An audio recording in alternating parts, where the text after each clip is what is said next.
Welcome back. You're watching Lunch Hour. That's, of course, quite a bit of news picking up in terms of what's going on. But let's go across and hear out what Subash Menon, founder, chairman and president of CEO of Subex, has to say. Thank you very much, Mr. Menon, for joining us this afternoon. So, Menon, take us through your numbers. I mean, you've had a pretty decent quarter. EBITDA is up 19%. Net sales, top-line growth, though, has been a little more quiet as compared to the sort of jump in EBITDA that we've seen. Hello? Yes, go on. Mr. Menon, take us through your numbers, please. Yeah, okay.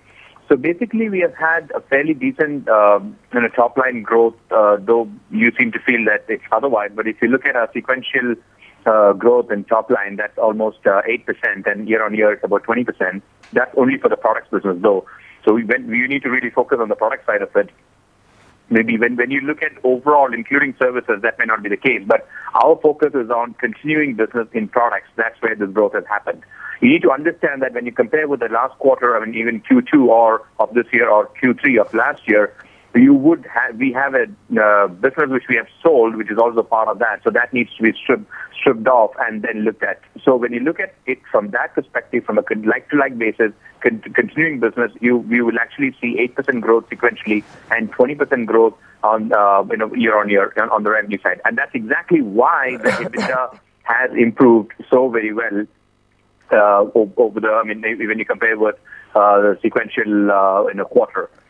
In the products business, we have done about 37% product EBITDA, and that's quite strong. And the reason primarily is because of the revenue growth. Subash, margins have also improved substantially from 28 levels to about 33 odd. Is that sustainable going ahead? Absolutely. We believe actually on the product side, we would do better than 37%, which we've recorded now for product EBITDA. We would do better than that going forward. So certainly the current margins are sustainable. Subash, also in terms of a loss, I believe you've got an exceptional loss of about 12.5 crores, which has come down from the 38 odd crores. Does that include the FCCB restatement loss? It basically is the FCCB restatement on a mark-to-market basis. As you know, rupee depreciated significantly, and it was at 53 rupee level. Dollar was at 53 rupee level at the end of December, and that's why there's a significant loss has been recorded there. But it's a notional loss that I've been explaining in the past.